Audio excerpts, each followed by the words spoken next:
Hi, Scott Orlin with CINEMA-Magazin. In our continuing series to offer you something a little bit different, cinema out of the box, I am here with director Alison Ellwood, who has a brand new docu-series coming out called Laurel Canyon, which if you have any history at all in the music business, this is going to blow you away. Excuse me, Alison. For these viewers in Germany, maybe introduce what Laurel Canyon even is. I mean, they hear about all these neighborhoods in LA. Why is this so specific?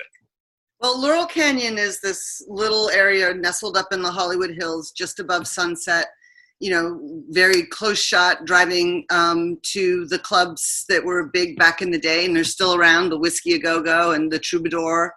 And it was, it's a little bit above the smog line with spectacular views of the city. And it feels like you're in the country, even though you're literally 3 minutes away, although it's arguably 3 minutes anywhere in LA now. But back in the day, it was 3 minutes away to Sunset and the clubs. And it's just this beautiful little neighborhood. And it's fascinating, too, because obviously in the past dozen or so years, many people have now started kind of exploring this in either theatrical films and television series and documentaries. What was the challenges for you in showcasing something a little different that maybe people haven't seen before? Well, I mean, I intentionally didn't see the most recent documentaries that had some crossover with this area while we were making the film. We knew that we were always doing a much broader scope than other people. Other people more specifically, like Echoes was specifically about a few years only. Obviously, the Linda film was focused on Linda, and David Crosby focused on David.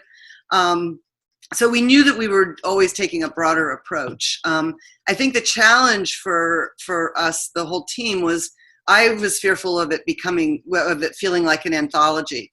And what we were able to discover along the way in editing and in our research was all the ways these artists very organically connected with one another, sometimes in very surprising ways. And that was sort of how we were able to thread it together so that I no longer feel at all, it doesn't feel like an anthology at all. It feels like you're naturally going from one artist to another and coming back around sometimes. And so, yeah. Okay, I do not want to age you at all, but I'm going to take a leap of faith and say you probably grew up on a lot of this music. So yeah. When you started stepping foot in and starting putting these pieces together, did you become, I don't want to say more of a fanboy, or did you have did it give you a clearer perspective about who these people were and what their place in the music business was? I mean, I was always a big fan of all this music. I mean, I'm a little younger than that time period, but I certainly knew the music growing up. But at the time I knew it, I was living overseas. So, but even, living in London, I was still hearing all this music, in the 70s. And, so, I was very familiar with the artists and have been fans of all of those artists for as long as I can remember. So I think for me, it was, again, just finding out how these artists connected with one another. That was the really interesting thing for me, and how they learned from one another and grew and shared with one another. That was what was new for me. You have apparently thousands of hours of archival footage and audio that you kind of sifted through. And recently I did an interview with Natalie Wood's daughter because she just made a documentary about her mom. And I said, in going through everything and learning about what this, was there a holy grail? Was there something that you heard about or that you tried to get your hands on that you either did or you couldn't access? Did you have that same predicament? Was there something that you just, oh my God, there's footage of, and you tried to get it? Well, there's always the Mickey Dolenz mystery 16 millimeter footage that if Mickey actually has it, he's holding it very close to himself and not sharing. At one point I was working with Nurit Wild, one of the photographers that we worked with, and I found this random reel of 16 millimeter, and I'm like, Nurit, what is this? And she's like, I have no idea. So we're like, oh my God, it could be Mickey Dolenz footage. And we had it sent to a lab, and it was like filler or something. It was nothing. But so there's that. I mean, look, there were so many wonderful things that we found along the way. We had an amazing team of researchers and producers working on this, finding things, and we were finding things up to the last minute.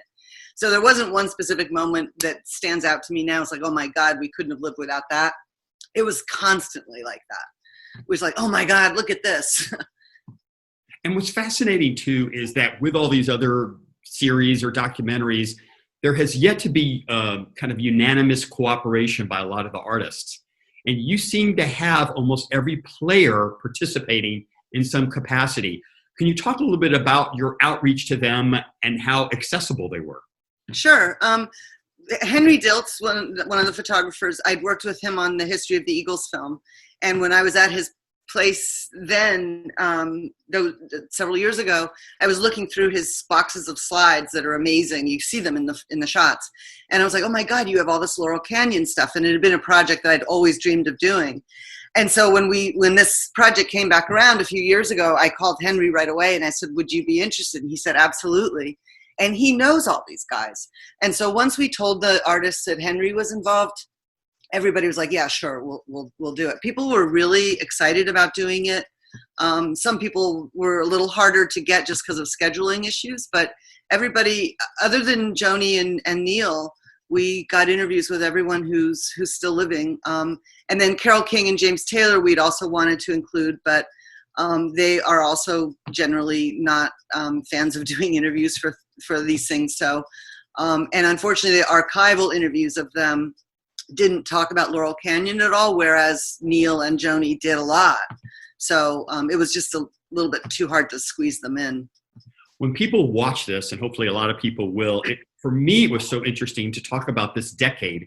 I think like 65 to 70 or 64 to 74, that was 10 years it was going on. And little did I know the importance of the birds, that they really were, if you're talking about that this was a house that was built, they were the foundation, and nothing would have happened without the birds. Yeah, no, it's true. It's, I mean, Zappa was there first, but when the Birds came out there and they had their hit with Tambourine Man, and people on the East Coast were hearing like, oh my God, the Birds have this hit, and LA's where it's at, and everyone's sick of the cold weather, and there starts this flood of people coming out, and they'd all arrive, and people would say, go up to Laurel Canyon, and rents are cheap, which is certainly no longer the case, but was back then. And so they just were all drawn there. And one of the kind of my closing question for you, watching this, which was really fascinating, is we have such a utopic view of they lived such a glorious life, but there was a lot of hardship for them, even like both personal and professional. And I think the band Love, I didn't really know them at all. I mean, somehow they slipped through my knowledge, but how the music companies screwed a lot of these artists to get what they wanted. Yeah, I mean, look, the artists at that point were, for the most part, not that savvy about the business. And then the business, realizing how much money could be made, start swooping in. And I don't think that a lot of them were prepared for that. I think they got savvier as time went on. I mean, Glenn Frey, knew a lot about the business and was keen on learning as much about the business end as he could so that wouldn't happen to them. But yeah, I mean, sure, once money starts being made, people start getting interested, right? So let's talk a little bit, just a last question for you about your own musical tastes. What was the first record you ever bought? I think the first LP I got was In-A-Gadda-Da-Vida. There you go.